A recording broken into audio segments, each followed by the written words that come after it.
ഏവർക്കും ട്രാവലോഗിൻ്റെ പുതിയ എപ്പിസോഡിലേക്ക് സ്വാഗതം. ഇന്നലെ രാത്രി നമ്മൾ ഇവിടെയാണ് സ്റ്റേ ചെയ്തത്. ആസാം ഗുവാഹത്തിലെ സിറ്റിസൺ ലൈൻ എന്ന സ്ഥലത്ത് ബ്രഹ്മപുത്ര ബിൽ സ്റ്റേ എന്ന ഹോം സ്റ്റേയിലാണ് നമ്മൾ ഇന്നലെ താമസിച്ചത്. അങ്ങനെ ഇപ്പോൾ സമയം ഒരു 7:30 ആയിട്ടുണ്ട്. അപ്പോൾ രാവിലെ തന്നെ എല്ലാവരും റെഡിയായി. അപ്പോൾ നിജിലാണ് നമ്മുടെ യാത്രയുടെ ഫ്ലാഗ് ഓഫ് ചെയ്യണത്. അപ്പോൾ യാത്ര നമ്മുടെ ഗുവാഹത്തിൽ നിന്ന് ഷിംലോങ്ങിലേക്കാണ്. ഏകദേശം ഒരു 91 കിലോമീറ്ററോളമുണ്ട്. അങ്ങോട്ട് ഒരു 2.5 മണിക്കൂറോളം പിടിക്കും അവിടം വരെ എത്താൻ. നമ്മളിവിടെ വന്നതിന് ശേഷം ഗുവാഹത്തിൽ നിന്ന് ഷിംലോങ്ങിലേക്കുള്ള ലോക്കൽ ഓട്ടത്തിനൊക്കെ വേണ്ടി നമുക്ക് ഇവിടെ ഒരു ട്രാവൽ ഏജൻസി വഴി തന്നെ ബുള്ളറ്റെല്ലാം നമ്മൾ ബുക്ക് ചെയ്തിരുന്നു. അവർ രാവിലെ തന്നെ ഹോം സ്റ്റേയിൽ കൊണ്ടുവന്ന് വണ്ടിയൊക്കെ വന്ന് കാണിച്ച് ചെക്ക് ചെയ്തതിന് ശേഷം നമ്മൾ വണ്ടിയെല്ലാം എടുത്തത്.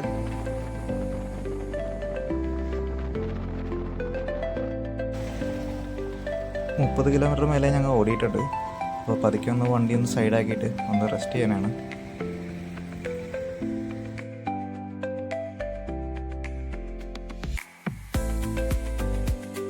ഷില്ലോങ്ങിലേക്ക് പോകുന്ന വഴിക്ക് ധാരാളം കൃഷിയിടങ്ങളിൽ നിന്ന് തന്നെ നേരിട്ട് കൊണ്ടുവന്ന പഴം, പച്ചക്കറി, പിന്നെ പൈനാപ്പിൾ അങ്ങനെയുള്ള കുറേ സാധനങ്ങൾ റോഡ് സൈഡിൽ തന്നെ നേരിട്ട് വിൽക്കുന്ന ധാരാളം കർഷകരെയും കാണാൻ പറ്റും.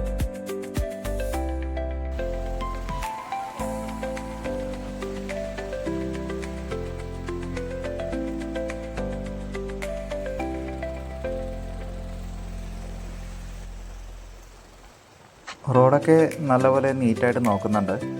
ഏതാണ്ട് നമ്മൾ ശബരിമലക്ക് പോകുമ്പോൾ ഉണ്ടാകുന്നൊരു ഫീലിംഗാണ്. ആ സൈഡുകളിലും പ്രകൃതി രമണീയമായിട്ടുള്ള അന്തരീക്ഷമാണ് മൊത്തത്തിൽ. ഇവിടെ ധാരാളം കവുങ്ങാണ് കൃഷി ചെയ്യുന്നത്. ഇവർ ഒരുവിധപ്പെട്ട എല്ലാവരും മുറുക്കുന്ന സ്വഭാവക്കാരാണ്. രാവിലെ ഒന്നും കഴിച്ചിട്ടില്ല. അപ്പോൾ പറ്റുകയാണെങ്കിൽ ഒരു നല്ലൊരു ഹോട്ടൽ കാണുകയാണെങ്കിൽ അല്ലെങ്കിൽ എവിടെയെങ്കിലും നല്ലൊരു ഭക്ഷണം കിട്ടുന്ന സ്ഥലം കാണുകയാണെങ്കിൽ നിർത്താമെന്ന് നോക്കിക്കൊണ്ടിരിക്കുകയാണ്. സൈഡുകളിൽ റോഡ് സൈഡിൽ എവിടെയെങ്കിലും ഉണ്ടാകുന്ന നോക്കിയാണ് ഇപ്പോൾ.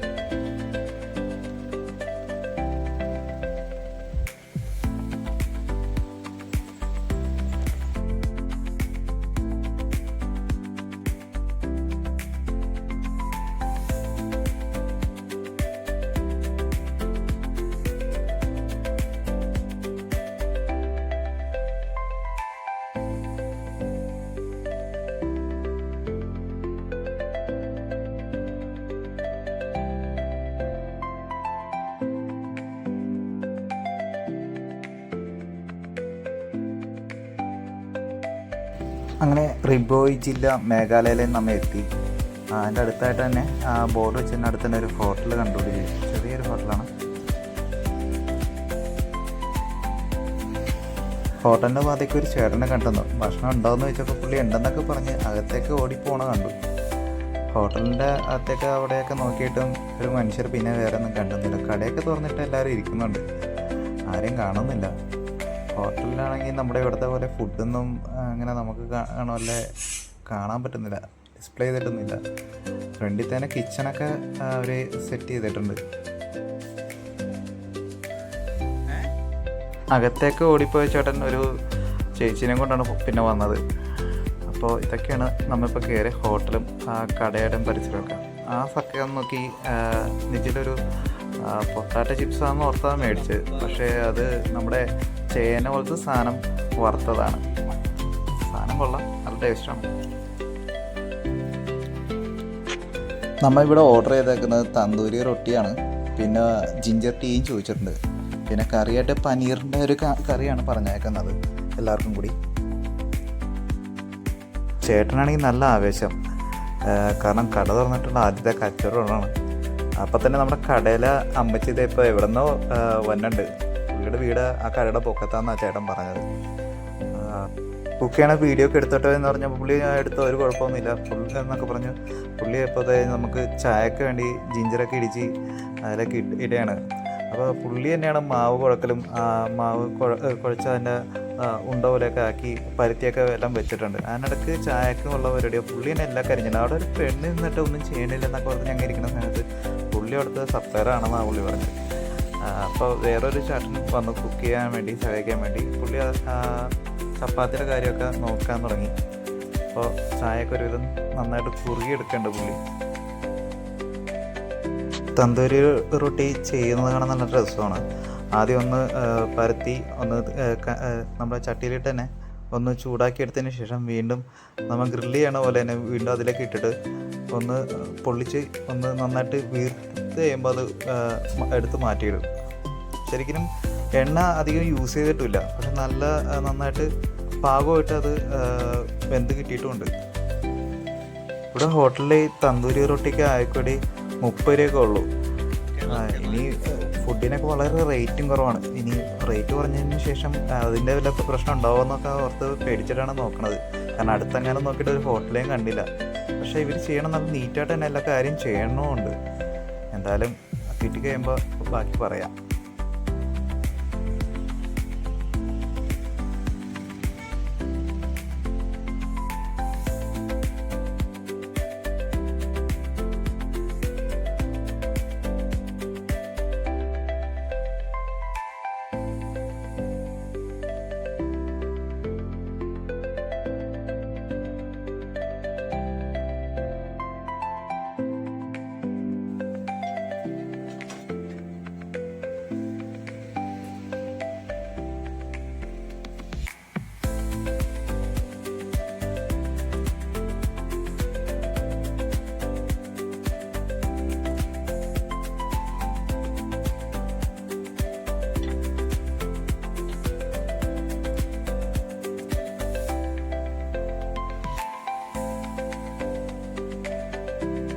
അങ്ങനെ ഞാനെന്തെങ്കിലും കുക്കിങ്ങൊക്കെ കണ്ടു നിൽക്കുന്ന സമയത്ത് രണ്ടുപേര് കടയിൽ കയറി പർച്ചേസ് ചെയ്യാൻ വേണ്ടി പോയേക്കണേ. അമ്മച്ചിക്ക് രാവിലെ തന്നെ കൈനീട്ടം കൊടുക്കാൻ വേണ്ടി. എന്താണ് മേടിക്കാൻ ചെന്നേക്കണേന്ന് ചോദിച്ചപ്പോൾ രഞ്ജിച്ചേട്ടന് ഗ്ലൗസ് ഇല്ല, പുള്ളിക്ക് ഗ്ലൗസ് മേടിക്കാൻ വേണ്ടിയാണ്. റേറ്റും സാധനത്തിൻ്റെ ക്വാളിറ്റിയും വെച്ച് നോക്കുകയാണെങ്കിൽ വളരെ കുറവാണ്. 100 ഉള്ളൂ. പക്ഷേ നല്ല ചെമ്മീനാടിൻ്റെ രോമം വെച്ചുണ്ടാക്കിയാണ് ഗ്ലൗസാണ്. സംഭവം എന്തായാലും കൊള്ളാം. ഞാനും രഞ്ജിയും പുറത്ത് സംസാരിച്ചുകൊണ്ടിരിക്കുന്ന സമയത്ത് അകത്തുനിന്ന് വിളി വന്നു. നിധി വിളിച്ച് ഫുഡൊക്കെ റെഡി ആയിട്ടുണ്ട്.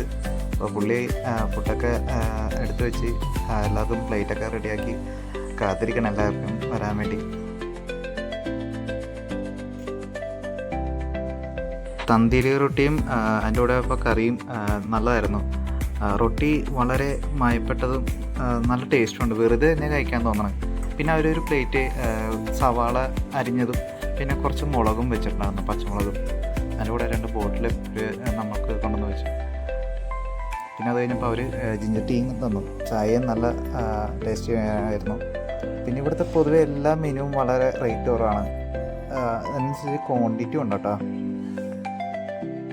ഫുഡ് ഇഷ്ടപ്പെട്ട കാരണം കൊണ്ടും പിന്നെ ചെയ്യുന്ന നമ്മളോട് കാണിക്കുന്ന ഒരു സമീപനം വളരെ നല്ല രീതിയിലായിരുന്നു. ഭക്ഷണം തരാനും മറ്റു കാര്യങ്ങളൊക്കെ നല്ല രീതിയിലായിരുന്നു. അപ്പോൾ ഇനി തിരിച്ച് ഈ വഴി തന്നെ വരികയാണെങ്കിൽ ഇവിടെ തന്നെ വരുമ്പോൾ കഴിക്കാമെന്നുള്ള പ്ലാനൊക്കെ വെച്ചിട്ടാണ് ഞങ്ങൾ അവിടെ നിന്ന് ഇറങ്ങാം എന്ന് വിചാരിച്ചത്. അങ്ങനെ 2 പേര് അതിനിടയ്ക്ക് ഫോട്ടോ എടുക്കലും മറ്റു പരിപാടിയൊക്കെ പോയി.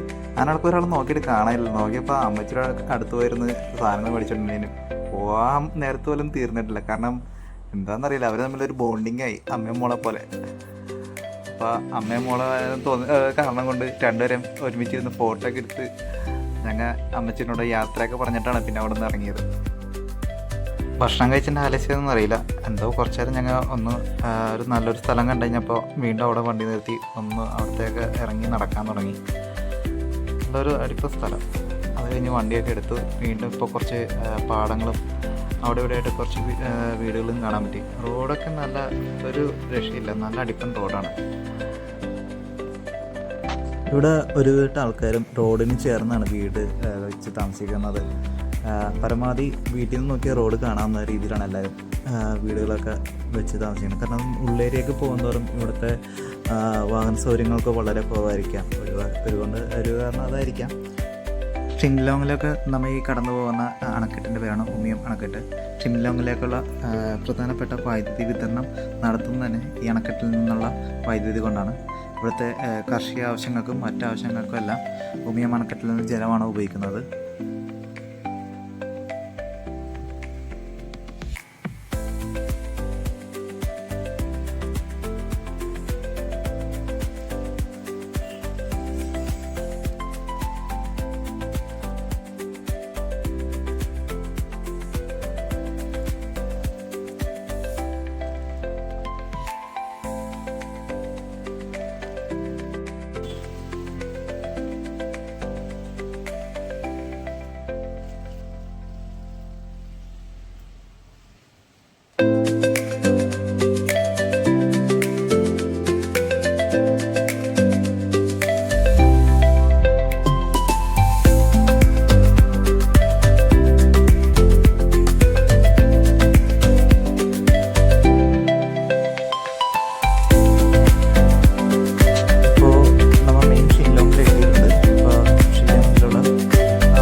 നമ്മളിന്ന് സ്റ്റേ ചെയ്യുന്നത് ലില്ലി ഗസ്റ്റ് ഹൗസിലാണ്.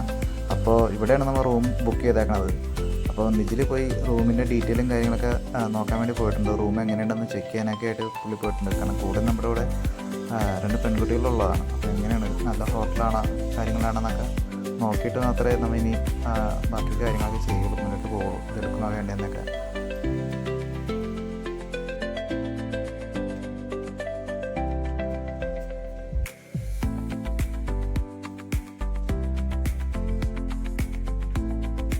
നിജിൽ കീയൊക്കെ മേടിച്ചു.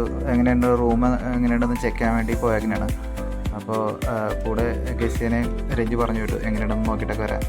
അപ്പോൾ ലഗേജും കാര്യങ്ങളൊക്കെ ഉള്ളതുകൊണ്ട് ഞാനും രഞ്ജിയും താഴെ തന്നെ നിൽക്കാമെന്ന് വിചാരിച്ചു.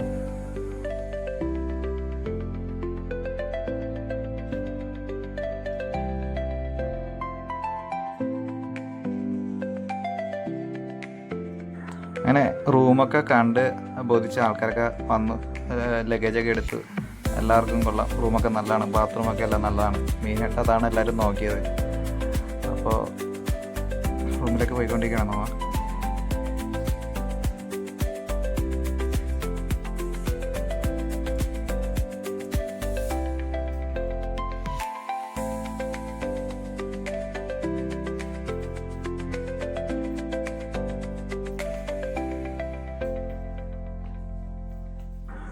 ഒരു വലിയൊരു ഹാള് 3ആയിട്ട് ഡിവൈഡ് ചെയ്തിട്ടാണ് ചെയ്താക്കുന്നത്. 3 റൂമായിട്ട് ഡിവൈഡ് ചെയ്തിട്ടുണ്ട്. അപ്പം ഇതിൽ ഓരോ റൂമും ആർക്കൊക്കെയാണെന്ന് പുള്ളി പറഞ്ഞു കൊടുക്കുകയാണ്. ഞാൻ എൻ്റെ റൂമാണ് ഈ കാണുന്നത്.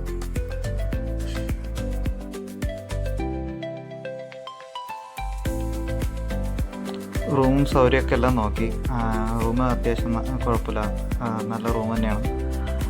നല്ല അവിടെ നിന്ന് തന്നെ വിൻഡോ, നല്ല വ്യൂ ഉണ്ട്. ഈ 1000 രൂപയൊക്കെ നല്ല റൂം തന്നെ കിട്ടി, കുഴപ്പമില്ല.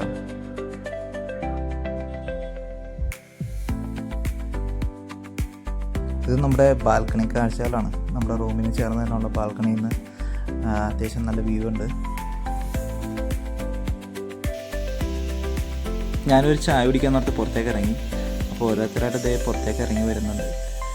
ഞാനിപ്പോൾ അടുത്ത് തന്നെ ഒരു ടീ കട കണ്ടിരുന്നു. അപ്പോൾ അവിടെ പോയി അവിടുത്തെ മെനുവൊക്കെ ഒന്ന് ചെക്ക് ചെയ്ത് നമ്മൾ അവിടെ നിന്ന് കണ്ട പോലെ തന്തൂരിയുടെയും മറ്റേ തന്തൂരി റൊട്ടിയുടെ ഒക്കെ റേറ്റും ഒക്കെ വെച്ച് നോക്കുമ്പോൾ ഇവിടെയും അതൊക്കെ തന്നെയാണ്. ഇവിടെ എല്ലായിടത്തും പൊതുവെ ഈസി കുക്കിംഗ് ആണ്. ഈ മാഗി, അങ്ങനത്തെ ഫ്രൈഡ് റൈസ്, അങ്ങനത്തെ കുക്കിംഗാണ് കൂടുതൽ ഇവിടെ ഉള്ളത്. നമ്മൾ ഷിംലോങ്ങിലെത്തി ചായയൊക്കെ കുടിച്ച് നേരെ പോയത് ഇവിടെ അടുത്ത ഏറ്റവും ഫേമസ് ആയിട്ടുള്ള ബസാറിലേക്കാണ്. ചോർ ബസാറെന്ന് നമ്മൾ കേട്ടിട്ടുണ്ടാവും. പക്ഷേ ആ നാണയത്തിൻ്റെ മറ്റൊരു വശമായ പോലീസ് ബസാറാണിത്.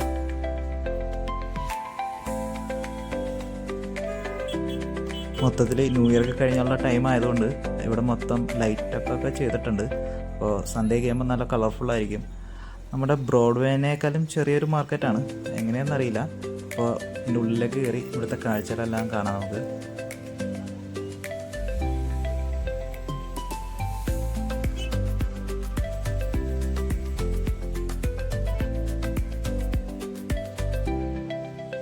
പോലീസ് ബസാർ കയറുമ്പോൾ തന്നെ ഏവരെ ആകർഷിച്ചുകൊണ്ട് തന്നെ ഒരു ലിക്കർ ഷോപ്പിലേക്കാണ് ഞാൻ ആദ്യം തന്നെ കയറി ചെന്നത്. അവിടുത്തെ ഡിസ്പ്ലേ കാണാൻ തന്നെ നല്ല രസമാണ്. കേൾക്കാത്തതായിട്ടുള്ള പല വെറൈറ്റിയും അവിടെ ഉണ്ടായിരുന്നു. അത്യാവശ്യം നല്ല റേറ്റ് ഉണ്ടായിരുന്നു ഓരോന്നിനും. വിദേശിയും ഇന്ത്യൻ നിർമ്മിതവും പിന്നെ ഗുവാത്തിയുടെ ലോക്കൽ ബ്രാൻഡായിട്ടുള്ളതും അവിടെ ഉണ്ടായിരുന്നു. അപ്പോൾ അവിടുത്തെ ലിക്കറിൻ്റെ കാഴ്ചയൊക്കെ കണ്ടു. യാതൊന്നും മേടിച്ചില്ല. കൂട്ടാർമാർക്ക് ഏതെങ്കിലും ഒരെണ്ണം മേടിക്കാമെന്ന് വിചാരിച്ചാൽ കയറിയത്. പക്ഷേ റേറ്റ് വന്നപ്പോൾ ഒന്നും മേടിക്കാണ്ട് അവിടെ നിന്ന് ഇറങ്ങി. വീണ്ടും സ്ട്രീറ്റിലേക്ക് ഇറങ്ങി. പിന്നെ അവിടുത്തെ മറ്റ് കാഴ്ചകളെയൊക്കെ നമുക്കിനി കാണാം.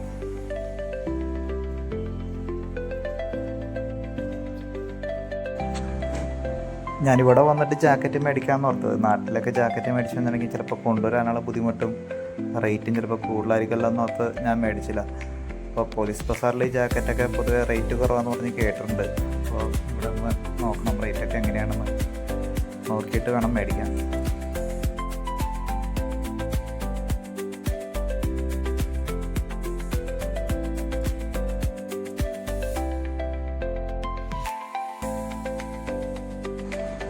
പോലീസ് ബസാർ കയറുമ്പോൾ തന്നെ ലെഫ്റ്റ് സൈഡിലായിട്ട് തന്നെ ഒരു ഗണേശ് മന്ദിരം ഉണ്ട്.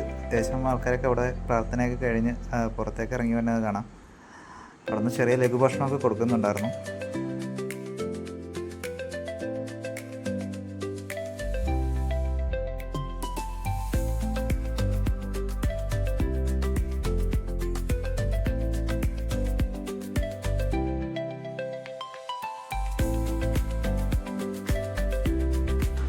പോലീസ് ബസ്സറിൽ ഏറ്റവും കൂടുതൽ ഉള്ളത് സ്ത്രീകളുടേതായിട്ടുള്ള വസ്ത്രങ്ങളാണ്.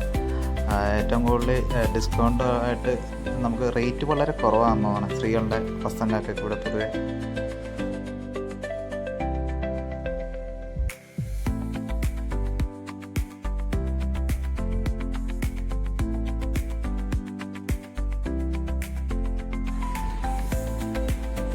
ഇത് ബസാറിൻ്റെ അവസാനത്തെ ഭാഗത്താണ് നമ്മൾ വന്നാക്കുന്നത്. നമ്മുടെ എറണാകുളം ബ്രോഡ്വേ മാർക്കറ്റിനെ അപേക്ഷിച്ച് നോക്കുകയാണെങ്കിൽ ഇത് വളരെ ചെറിയൊരു പോർഷനാണ്. പക്ഷേ നമുക്ക് അവിടുത്തെ അപേക്ഷിച്ച് റേറ്റൊക്കെ വെച്ച് നോക്കുകയാണെങ്കിൽ ഇവിടെ കുറച്ച് വസ്ത്രങ്ങൾക്ക് റേറ്റ് കുറവാണ്.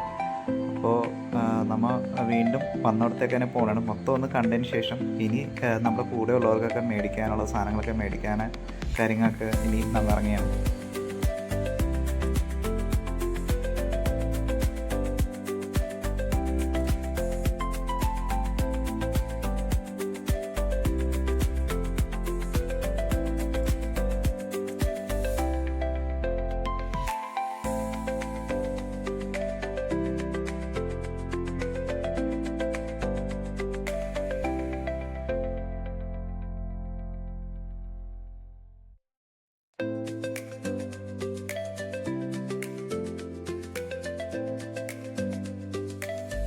നമ്മളിപ്പോൾ ബസാറിൽ ഇങ്ങനെ കറങ്ങി കൊണ്ടു നടക്കുന്ന സമയത്ത് ബസാറിൻ്റെ ഒരു സൈഡിൽ കുറച്ച് തട്ടാന്മാർ ഇരിക്കുന്നുണ്ട്. അവർ ഓൺ സ്പോട്ടിൽ നമുക്ക് ഇഷ്ടമുള്ള കല്ല് സെലക്ട് ചെയ്ത് കൊടുക്കുകയാണെങ്കിൽ അവിടെ തന്നെ മോതിരം, എന്ത് ടൈപ്പാണ് മോതിരോ വളയോ എന്താണ് വേണ്ടത് അത് ചെയ്ത് അവർ അപ്പം തന്നെ തരുന്നതുണ്ട്. വെള്ളിയുടെ ചെമ്പിൻ്റെ ആയിട്ടുള്ള മോതിരവും വളയുമാണ് ഇവർ ചെയ്ത് കൊടുക്കുന്നത്.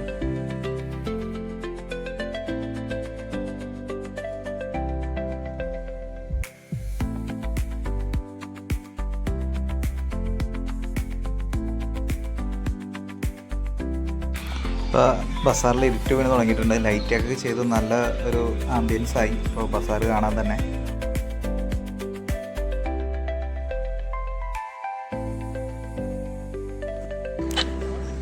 ഇവിടെയും ഗോവയിലുള്ളതുപോലെ വേണോ എന്ന് ചോദിച്ചു പോകുന്ന ആൾക്കാർ ധാരാളമുണ്ട്. കൂടുതലും സ്ത്രീ വിഷയമല്ല, കഞ്ചാവാണ്.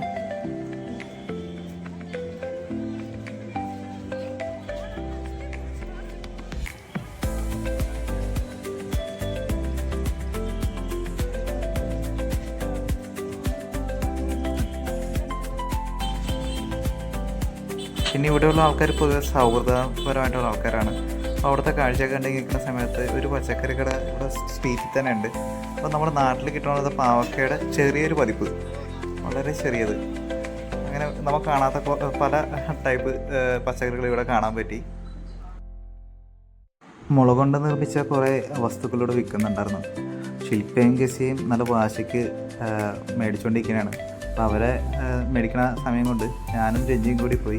അവിടെ അടുത്ത് തന്നെ ഒരു ബാർബിക്യൂ ചെയ്യുന്നത് അവിടെ പോയിട്ട് ചിക്കൻ്റെ ബാർബിക്യൂ പറഞ്ഞ് ഞങ്ങൾ അതും കഴിച്ചുകൊണ്ട് നിൽക്കുന്ന സമയത്ത് അവിടെ കോട്ട് വിൽക്കുന്നത് കണ്ടു. അവിടെ പറയത്തക്ക റേറ്റില്ല, 450 ഉണ്ടായുള്ളൂ. അവിടെ നിന്നൊരു കോട്ട് കൊടുത്ത്